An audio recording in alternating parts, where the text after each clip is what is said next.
320 وقت حالا 8-9 تا پرواز اومده رفته جلو که بپره یه 10 دقیقه هم از ما تو ضعف ترافیک. اینی تهرون اصفهان همون جوریه از تردد. این هم یکی دیگه. این آویانکا هواپیمای خودشونه.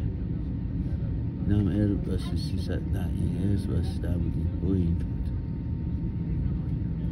قبلیه ایرباس بود.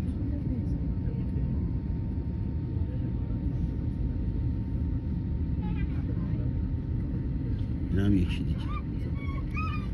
همونجا تو صرفن مثل صرف نونوایی ها.